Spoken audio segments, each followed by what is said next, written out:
up and down, let her crack, push it on, pull it back. Never let it be forgotten what the country owes to cotton. I'm gonna give you the camera. Oh, give it me. Okay. Okay, it's recording now. Okay, Google.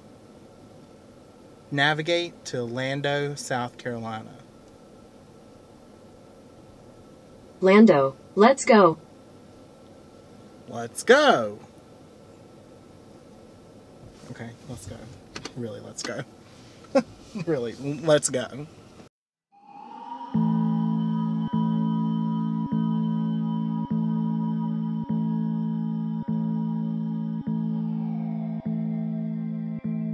It's an old mill village, so like a mill town.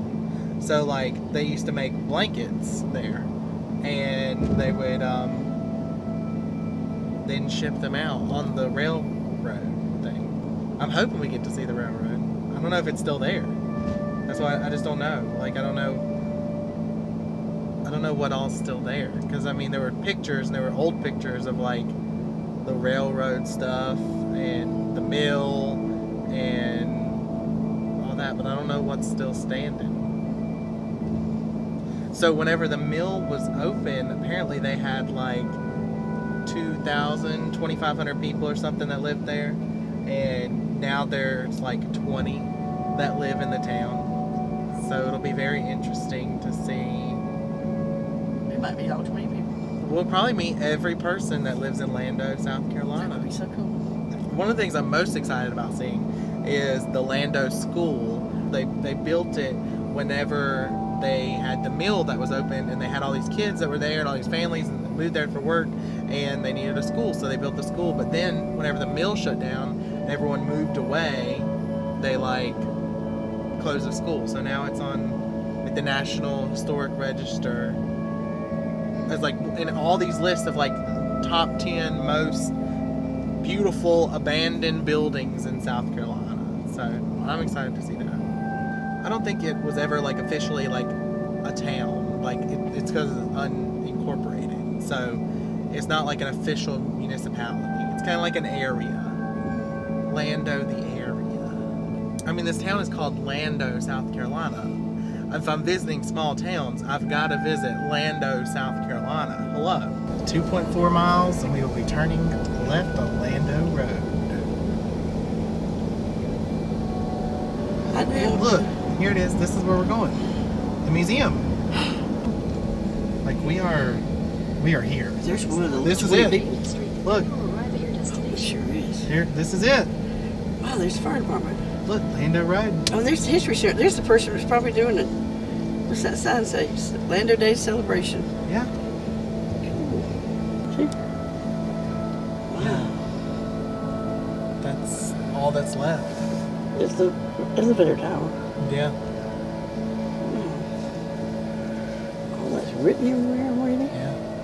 So let's go to the museum first.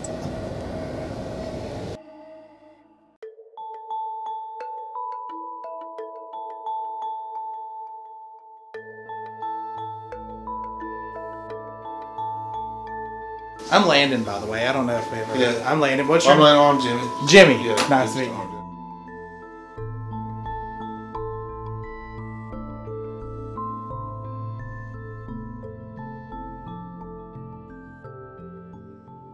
Well, I'll start. We have 7 men that paid the ultimate sacrifice for our country over there, hid in the corner. But 5 World War II, 1 Korea, and 1 World War I, which is a big contribution for such a small town. About 300 houses in one town, but it's kind of good. They wanted to get out of the mill to join the military.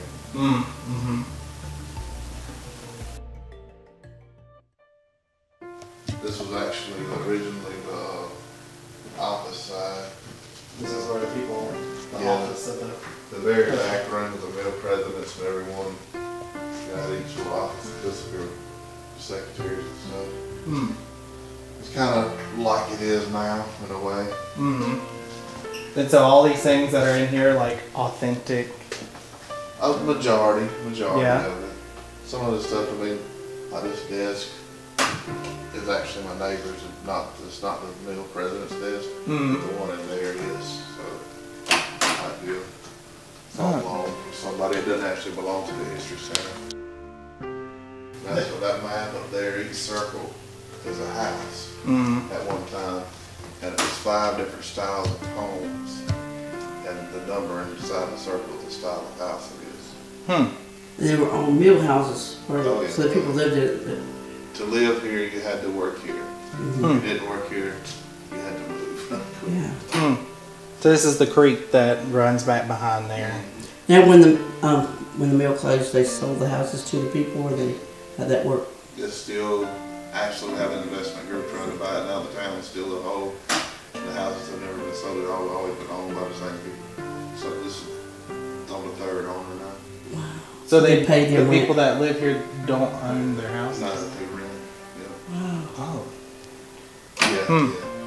But that's crazy though that the mill's not here anymore, and The current owners rent them, but I wish they would have sold off the houses to each individual. It would have saved a lot of the town. I think there's 13 houses here, when one of them's actually burnt. But it would be, I think it was around 300 at one time. I've heard as high as 500, but in my mind it's 178 on that map. So how many people live in the town now? Now, I would say, with kids and all, 40 to 50. Okay. 35. Wow. Train tickets. It was a one-way railroad that went from the mill to Edgemore, where the trucks wouldn't have to try to conquer the hills. And you have a ticket where if you lived in Edgemore, you could come to Lando to work. It was 7 total record books of like hours and pay. You got 4, saved 4 of the 7. So you can look up in 1915, see how much somebody made and stuff like that. Pretty it's really interesting, and really you always hear about the difference in the men and the women, and you wouldn't believe. I mean, women would probably have to work about 4 times as hard to get the same pay. And the black workers actually aren't on record, but they were getting paid even less. And Lando did operate under the loonies at one time during the Depression. It was their own money. You had to be loony to take that pay. The other one says it's because of aluminum. I agree with the theory. Yeah.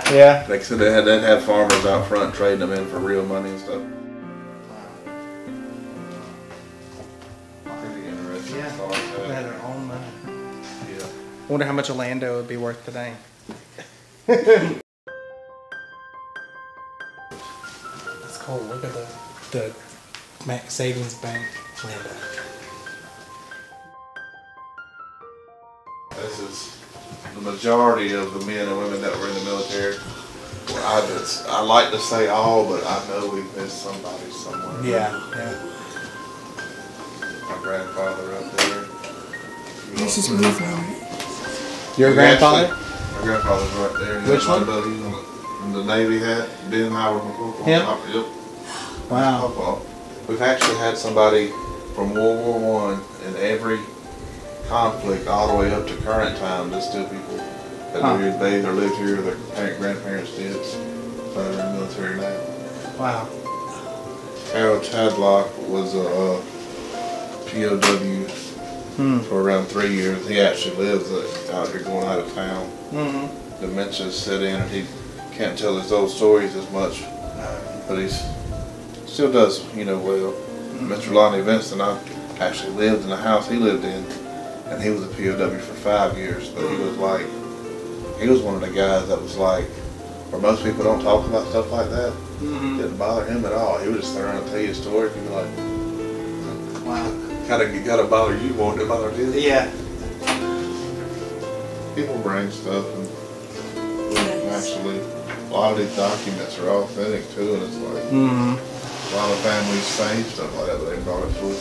It's pretty cool to have. That's wonderful. Yeah. That's awesome.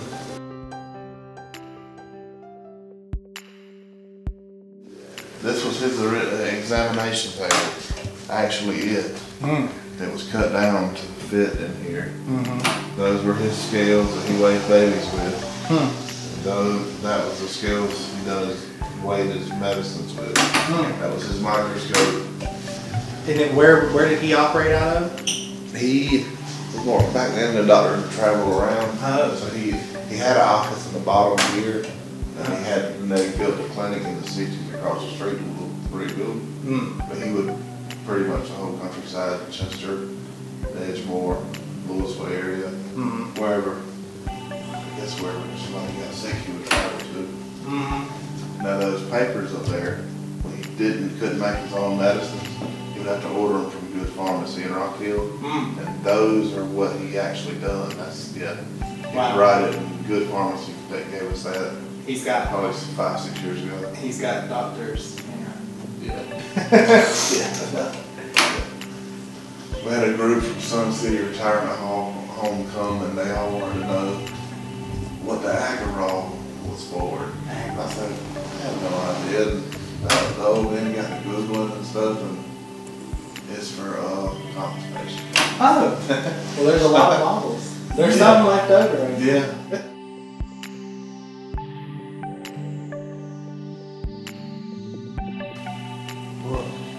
This room we had to set up as a barber shop. The beauty out of edge of town, a lady had a house built, and she kind of made it where it had a beauty shop room in it. She done all the ladies' hair out there. There's still some old clippers and old barber licenses over there on the wall that are very, very old. This is the actual barber chairs. That's the actual chair and beauty shop. That's like a shoe shine. Yeah, it was actually here in the, I want to say in the 20s. So I'd actually talked to a guy, and his dad used to shine the shoes. But it was kind of, I wondered, well, mill workers getting their shoes shined kind of weird. But it was for a different purpose. It wasn't, I guess it was to make the shoes look good, but it preserved their shoes. That was their thought process there, from what he told me. That makes sense, you know. The Lando School. Yeah. Yeah. It's down there. It is that. It's not just half an hour because this is in terrible condition. Yeah. We did refurbish these boards off the walls. These are the original boards. Oh, cool. And this is my mom's class graduating class from elementary school or something. Cute. Different ones. And so the school was open only when the mill was active. Yeah, from like 1905 to 1953, and it was just an elementary school, like a primary school. Just elementary school. Yeah. Okay. Cool. My grandfather went to school there. My grandmother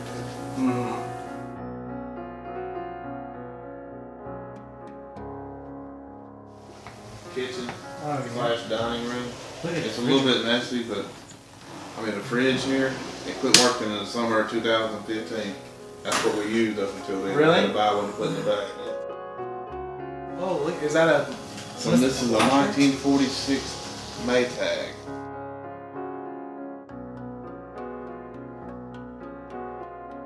So where did people buy stuff? Like when they lived here and worked in the mill and stuff. They was all in the store over there pretty much. And they could travel to town, and different ones would go to town, or even the bus would meet out the front, like on Saturday morning, and you could go to Rockville and watch them go to the movies and stuff and bring you back. Different. But it was a lot.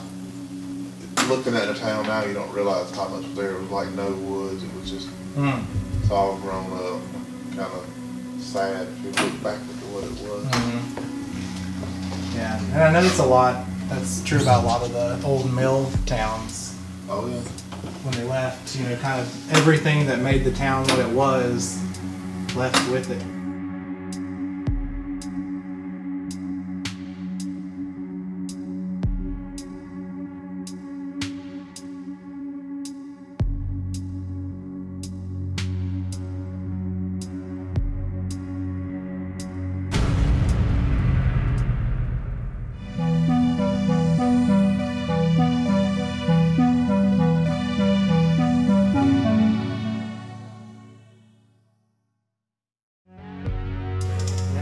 what's so crazy is that like this isn't, all this stuff isn't like old stuff.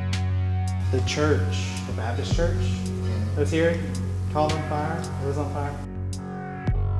It's just so crazy that like, yeah, this is all that's left. And there's a dam, right?